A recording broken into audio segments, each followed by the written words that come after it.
a la mañana de hoy. Le damos la bienvenida a nuestro programa, licenciado Rolando Emanuel Jiménez. Licenciado, buenos días, bienvenido a PAB. Buenos días, José Elías, y buenos días al público que siempre te escucha. Mañana hay una importante cita en la lucha contra el leonino contrato de privatización de la Autoridad de Energía Eléctrica con Luma Energy, una vista de interdicto ante la juez Laura Taylor. Me parece importante que conozcamos la relevancia que tiene ese momento y cuáles son las expectativas que se tienen y que de las cuales públicamente se pueda conocer para fines de lo que va a ser esa vista de interdicto mañana ante la juez Laura Taylor, licenciado. Mira, José Elías, como hemos hablado en múltiples ocasiones, el contrato de Luma tiene unos defectos sustanciales que lo hacen nulo y es como si no hubiera existido. Y esto obligaría a que Luma tuviera que devolver todo el dinero que ha cobrado por los servicios que supuestamente dice que ha prestado a la autoridad. Y esto es porque la ley 120 del 2018, que es la ley que permite esta privatización, establece, entre otras cosas, que hay que respetar todos los derechos adquiridos conforme a las leyes y los reglamentos y los convenios colectivos de los empleados de la autoridad. Lo que implica esto es que el convenio colectivo se mantuviera en vigor para proteger a todos los empleados. Sabes que el derecho a negociar colectivamente es un derecho que está en la Constitución y que permite que una entidad represente a los trabajadores en todos los asuntos relacionados con el patrono. Pues el contrato de Luma lo primero que hace es repudiar el convenio colectivo y decir que no está incluido como un contrato del sistema ninguno de los convenios colectivos de la autoridad. Así que, ¿cómo es posible que en esta transacción se protejan todos los derechos adquiridos de los trabajadores si el propio contrato establece que no se van a respetar los convenios colectivos? Pero además de eso, el contrato es leonino porque el contrato le da todas las ventajas y beneficios a Luma y no hay nada en ese contrato que beneficie a la Autoridad de Energía Eléctrica porque Luma recibe reembolso de todo y Luma no tiene ninguna responsabilidad ni ante el pueblo, ni hay quien la fiscalice, se le delegan todas las políticas públicas.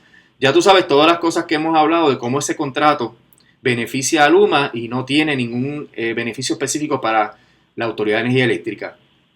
Dentro de esta situación, pues se radicó una demanda donde se está alegando entre múltiples causas de acción, porque hay otras que por la extensión de los planteamientos no es necesario entrar aquí, pero que básicamente los principales son esos, que el contrato es nulo por contradecir la ley y el orden público y porque el contrato es leonino.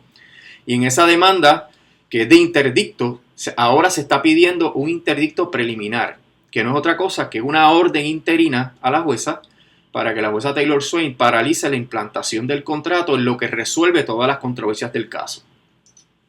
El asunto tiene un trámite y tiene un proceso de balance de los intereses que la jueza tendrá que hacer, pero la primera pregunta que tiene que responder la jueza es cómo es posible armonizar un contrato que rechaza los convenios colectivos de la Autoridad de Energía Eléctrica cuando la ley 120 obliga a que los convenios colectivos se mantengan vigentes para proteger los derechos de los empleados. Esa es la primera pregunta que se tiene que hacer la jueza. Y la segunda pregunta es, ¿cómo el tribunal puede proteger a los empleados si el contrato está supuesto a entrar el 1 de junio? Si el contrato entra en vigor, eliminando entonces los convenios colectivos, pues el daño que van a sufrir los unionados es un daño irreparable. El daño al sistema de retiro, que también se está alegando, es un daño irreparable. Así que mañana, en la vista que hay, que empieza a las 9:30, y en la cual pues está bajo unas circunstancias bien difíciles porque sabes que no es presencial, es a base de comunicación telefónica, pues se va a argumentar por qué procede el interdicto, se va a argumentar cuál es el balance de intereses que tiene que hacer la jueza para proteger los derechos de todas las partes y esperaremos una decisión de la jueza bastante rápido porque estas cuestiones tienen que resolverse para eliminar la incertidumbre de este trámite lo antes posible en vista de que el contrato entre en vigor en menos de 2 semanas.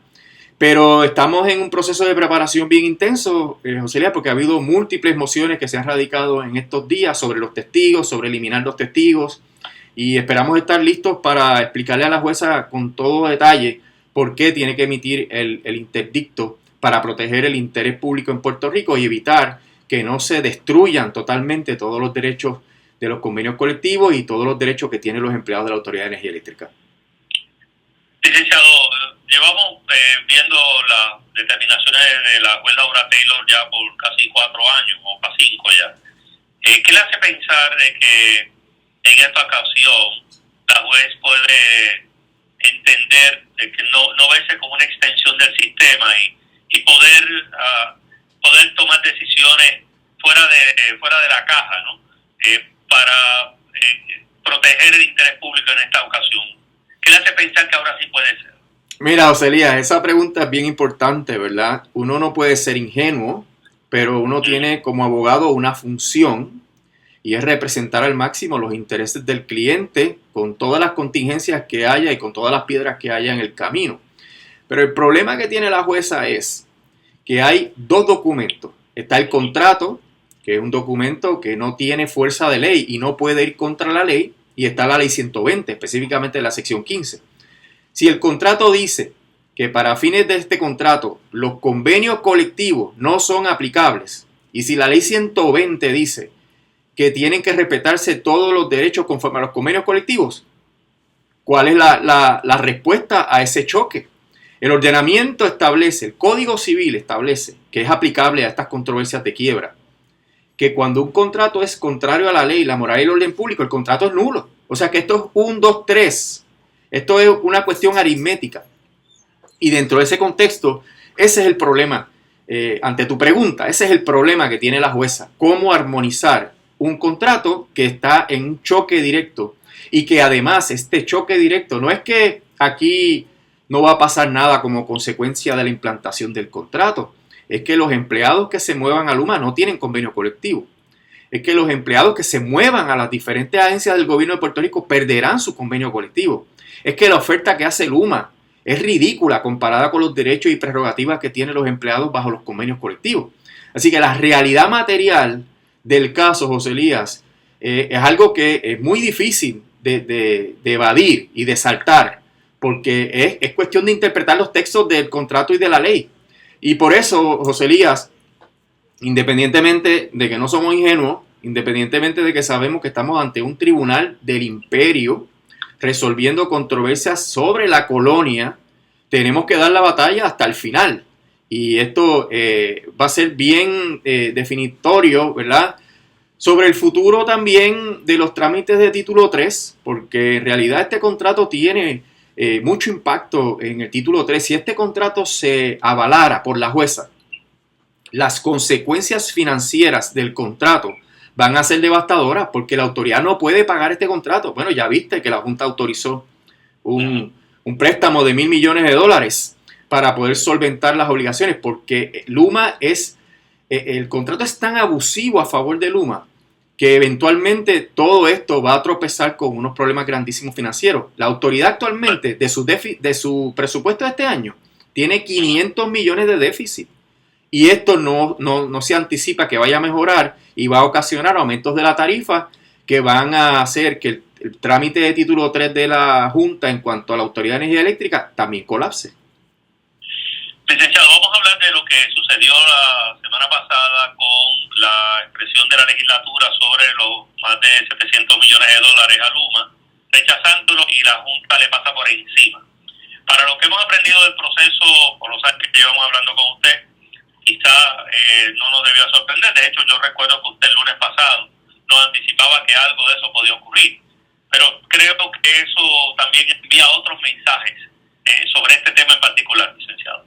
Bueno, me parece que la legislatura, al colgar el proyecto de resolución para enmendar el presupuesto, pues hizo su trabajo. Y era anticipable. La Junta lo cuadró como una enmienda al presupuesto y la sección 201 le da todo el poder para hacer ese trámite dentro de esta relación colonial terrible que estamos viviendo. Sin embargo, yo creo que la legislatura se quedó corta porque ya el representante Hernández, el presidente de la Cámara, dijo que no iba a demandar. Y aquí hay un issue que yo anticipé también, y es que esa resolución no es una enmienda al presupuesto, esa resolución es una ley. y la Junta no puede legislar. Y es una ley porque la resolución establece las condiciones bajo las cuales la autoridad tendría que devolverle al gobierno de Puerto Rico esos 750 millones. Y cuando tú estableces en esa resolución de presupuesto condiciones y obligaciones adicionales sobre la Autoridad de Energía Eléctrica, tú estás legislando. Acuérdate que el presupuesto del gobierno de Puerto Rico cubre el gobierno central, no cubre la Autoridad de Energía Eléctrica. Por tanto, esa resolución no podía imponerle obligaciones a la Autoridad de Energía Eléctrica, y porque para hacerlo necesita una ley especial. Y dentro del contexto de promesa, si bien es cierto que la Junta tiene todas las de ganar cuando se habla de los planes fiscales y de los presupuestos, no puede legislar y la legislatura debe impugnar ese acto legislativo de la Junta. Pero ya tú sabes, José Elías, llevamos más de 4 años abogando porque el gobierno de Puerto Rico plantee los problemas coloniales que esto representa, cuestione a promesas desde su raíz, y desafortunadamente esto no ha ocurrido. Yo creo que la legislatura se quedó corta, la legislatura va a tener que pagar las consecuencias de este error. Es enmendable, todavía la legislatura puede reconsiderar esa postura, pero hasta ahora la información que surge del presidente de la Cámara es que no van a demandar para impugnar ese préstamo absurdo de 750 millones para llenar las arcas de Luma. Bueno, interesante. Ahora, también hablando, dado el caso que estamos ya a poco tiempo de que entre en vigor el contrato leonino de Luma, se supone que se tenían que crear unas corporaciones para poder estructurar aspectos que están contenidos en el contrato, licenciado, y la legislatura no lo ha hecho. No lo ha hecho y hay un misterio sobre ese asunto, ¿verdad? Aunque, ¿Por qué? Bueno, surgió al principio unas cartas donde se hablaba de una posible estructura, pero eso no ha ocurrido todavía. Y efectivamente el contrato requiere que se fragmente la autoridad y también podría requerir que se legisle porque la Junta de Gobierno perdería gran parte de sus poderes sobre este trámite. Recuerda que aquí le delegaron todo a la Autoridad de las Alianzas Público-Privadas y esto podría traer conflictos con los fondos de FEMA, porque los fondos de FEMA vienen para que la entidad que los reciba sea una entidad pública y que también tenga algo que decir en torno a los proyectos que se van a solventar y en torno a la gerencia de esos proyectos. Y aquí todo se ha delegado a Luma, que eso es una de las cosas que nadie ha querido hablar. ¿Están garantizados los fondos de FEMA bajo este contrato con Luma? Mi apreciación es que eso no está claro. Y todos esos problemas que esto genera me parece que requieren autorización legislativa y hay un silencio sepulcral sobre el tema, lo cual podría anticipar que no han podido resolver o darle la vuelta legal al asunto. Se supone que esto estuviera hecho para finales de abril y todavía este trámite está en ese misterio.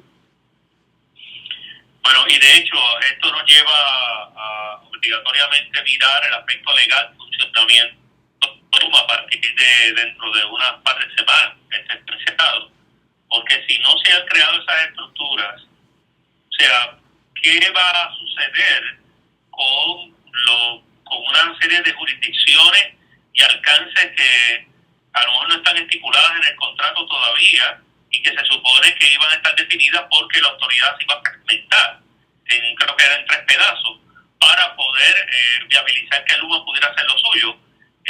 Nos anticipa, en otras palabras, licenciado, que va a haber un conflicto de jurisdicciones a partir del 1 de junio en adelante si no se detiene el contrato, ¿no? Que pudiera ocurrir algo de eso a partir del 1 de junio en adelante ante la ausencia de legislación requerida para ello.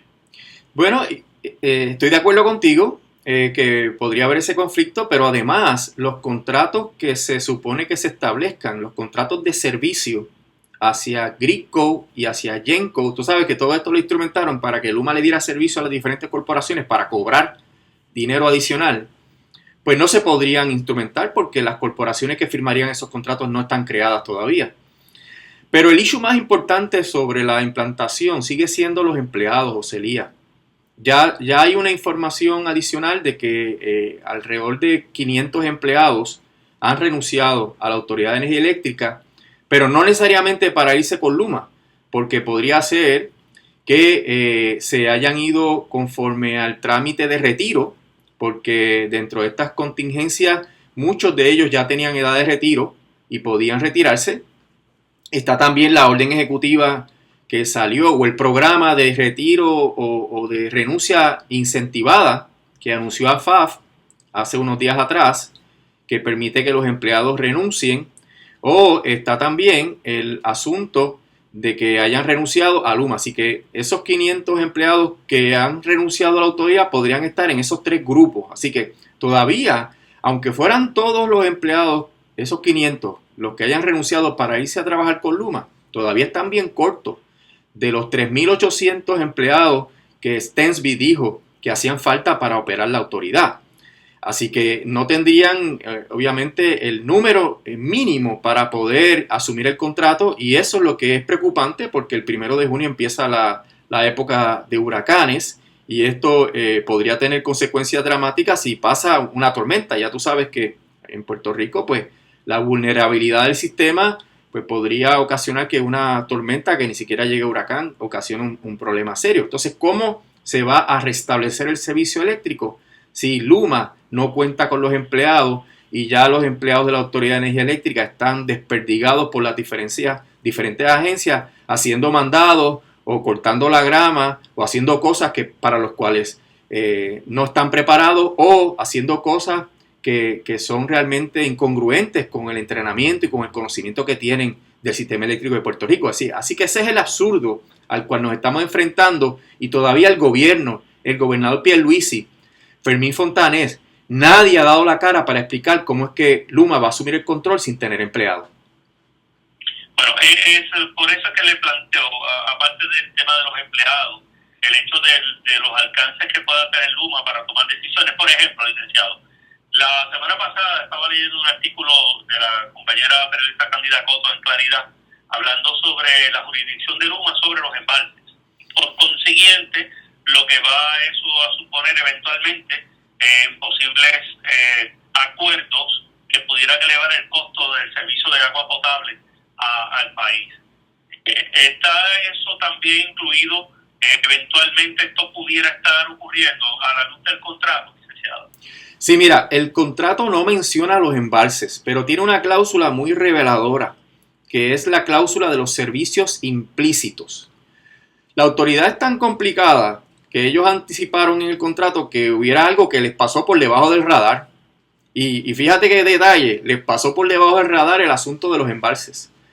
Pero dice que si hubiera algún servicio que hay que prestar que está implícito en la operación, y como la autoridad es propietaria de los embalses, obviamente eso es algo implícito, pues ellos van también a dar ese servicio, van a tener control.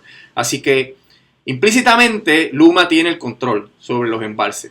Y los embalses proveen servicio de agua para los agricultores, para la Autoridad de Energía Eléctrica, de acueductos y alcantarillados. Y en ese sentido, pues podría Luma determinar que va a cobrar lo que ellos entiendan necesario para dar ese servicio, y eso representaría un golpe también a los agricultores y a todos los consumidores de agua en Puerto Rico, porque Luma podría estar cobrando por esos servicios, y eso, José Elías, no es un servicio eléctrico, eso no está regulado por el negociado, eso es como si fuera una empresa asociada, es como Prepanet. Prepanet es la empresa de servicio de internet que es una subsidiaria de la autoridad, que también Luma va a tener control sobre eso, y eso pues le podría generar ganancias adicionales a Luma, y todos esos son problemas que este contrato tan mal estructurado, tan mal pensado, ocasionan, y que no se anticiparon dentro del contrato, y son consecuencias que vamos a pagar a la corta o a la larga, José Elías, porque el asunto del agua es crítico aquí en el país, en cualquier parte del mundo, y debe mantenerse, es un servicio esencial que debe mantenerse al costo más bajo posible.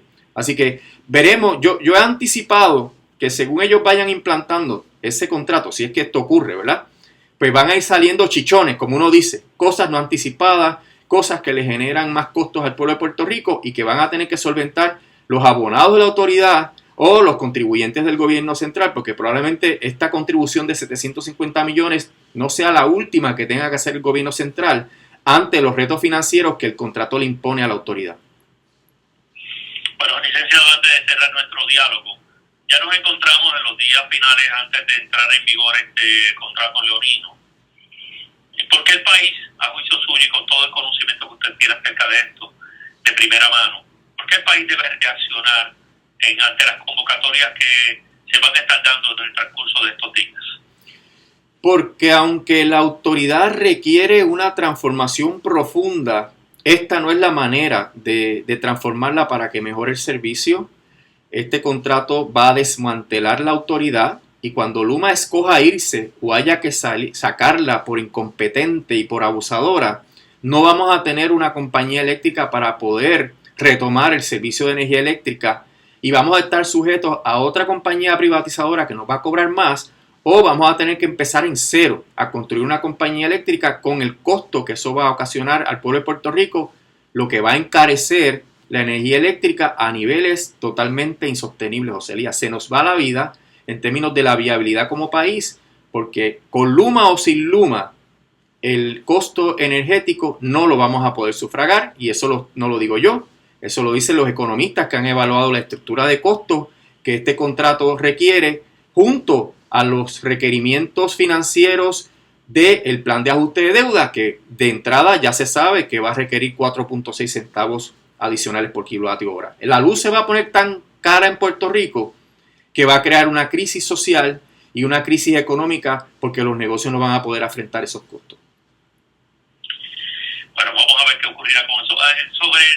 Antes de concluir nuestro diálogo, sobre un tema que creo que un poco más de un mes le había presentado, estos acuerdos de personas comprando placas solares y pues haciendo sus proyectos de energía solar individual, pero que ciertamente tienen unos acuerdos con la autoridad. De alguna manera va a ser reconocido bajo el contrato de Luma, el licenciado. Bueno, hasta ahora eso es parte de la política pública y está en los contratos que firman esos consumidores con la Autoridad de Energía Eléctrica. El problema es que Luma no quiere eso. Ya Luma lo dijo, que ellos no van a estar favoreciendo ese tipo de contratos. Recuerda que eso fragmenta la autoridad, eso desconecta en gran medida a los usuarios y Luma está en el negocio de la transmisión y la distribución. Cada cliente que se desconecte del grid, como se dice en inglés, es un cliente menos que tiene Luma. Y por eso es que hay un choque, hay un conflicto de intereses entre Luma y esta aspiración que tenemos de tener un servicio de energía distribuido, independiente, ¿verdad? Y que pueda resistir los embates de cualquier fenómeno atmosférico en Puerto Rico. Así que ese conflicto de intereses va a hacer que Luma le haga la vida de cuadrito a las personas que quieran desconectarse. Licenciado Manuel, como siempre, gracias por la oportunidad que nos brinda de conversar aquí en Cabeza. Seguiremos hablando más adelante. Como no, Joselía, estamos a la orden y que pase buen día. Igualmente usted.